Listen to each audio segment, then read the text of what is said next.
The other added insult to this whole terrible event, the fact that one of the other men lost his job or was asked to leave. He didn't lose his job. He was asked to leave, and that got straightened out real quick. Oh, okay. But that in itself... But the whole basic point is that any community, not just the gay and lesbian community or the black community, the Hispanic community, the Asian community, should not have to live in fear of where they would like to visit, places they would like to patronize, or walk in areas, whether it be Montrose or Bel Air or West University, whatever it is. And the gay and lesbian community, it seems to me that it's because of who we choose to love is the reason why this happens to us. And we deserve our basic civil rights, and we deserve to be protected, just like anybody else is. And I don't find that happening with the gay and lesbian community. Let me ask you, where are the police during all this? Do we need more police down in We definitely need more police. Definitely need more police. Do you have an ongoing relationship with the police? Yes, we do. With the demonstration Saturday night, I must commend how wonderful the police department was with us Saturday night. 390-KTRK is our telephone number. We'll take your calls and questions next, right after this. Stay with us. Joined now, Linda Morales, Ray Hill, David-Fowler, and Philip Peters, who is, they're all a part of the gay community here. They're all part of a group of people now that have decided they're going to do everything they can to get rid of the problem of gay bashing and put some sensibility into the community and safety as well with this issue of attacking those that are gay from people coming into town and whatnot. This recent incident was a tragic one. Paul Broussard was brutally beaten with a nail-studded 2x4. 390-KTRK. Let's get your comments right now. Line 1, you're on the air. Hello. I just wanted to comment about Mr. Ray Hill's comment when he said it was a across-the-board hate thing, and I think this is, and I'm totally outraged. I'm really furious at this, and I would like to know when the next demonstration, or what can the average citizen like me, I'm just an average person, what can we do? I am so outraged. David's in the demonstration business. Register and vote. Yeah, this is a good point. One of the things about this is timing, and this comes in an election year. Let me ask the question, since she commented, what is the city's attitude about the gay community, and how has it either increased or decreased as far as sensitivity over the years? I'd like to comment just very quickly is that what went on Saturday night as a united community of the gay and lesbian community was not done sitting at the negotiation table down at City Council with the mayor and City Council members. That was done by our community. So I think that they need to be aware that we have come to the point finally where we are going to demand that we be protected in this city. Aside from there's a political issue in the news today. For instance, the dissolution of the city marshals. Now, if in addition to all of the other things that what few patrolmen we have to do, they have to go out and serve traffic warrants like the city marshals have been doing, then you're just adding a workload into an already overworked class of people.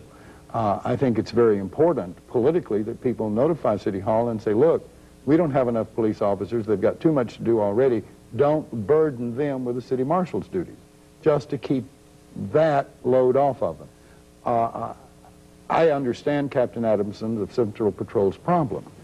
He can't overload what limited resources he has in Montrose at the expense of patrolling other communities, because the crooks can figure that out overnight, and we don't want that happening. We don't want to jeopardize some other community to advantage our community. We want to work together. We need more police officers, and whatever we have to do to attract that.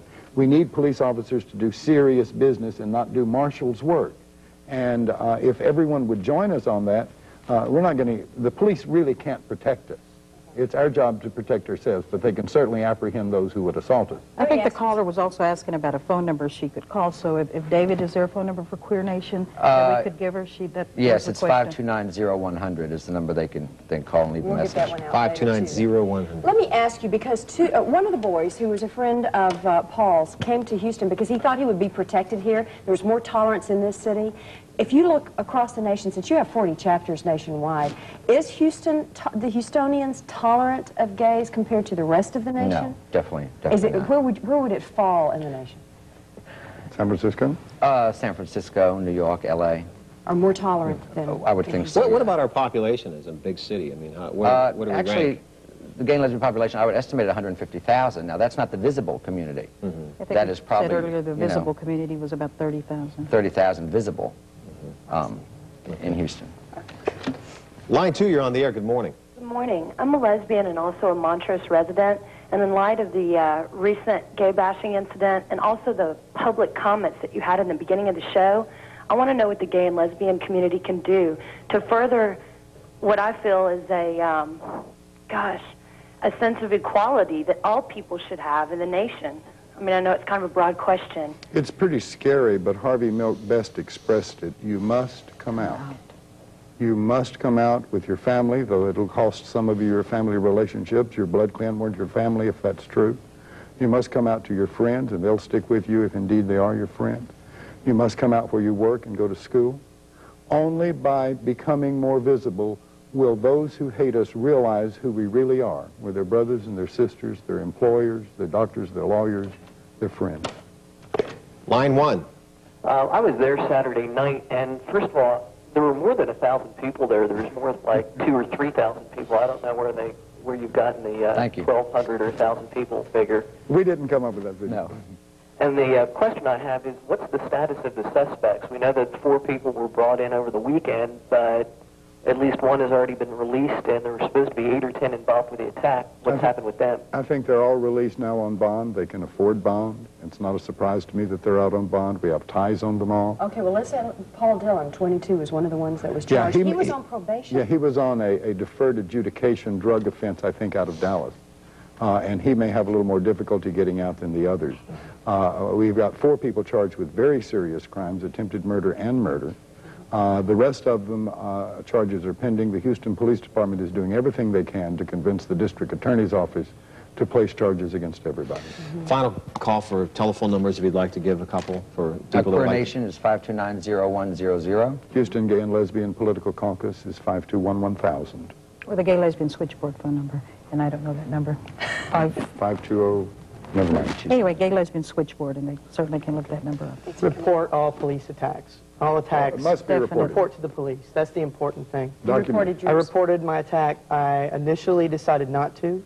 About 30 minutes later, I said, wow, I need to do this. Because the police need to know they can't protect us if they don't know what's happening. Thank you all. Thanks for coming. Thank you all. Thank you. All right. We'll be right back. Stay with us.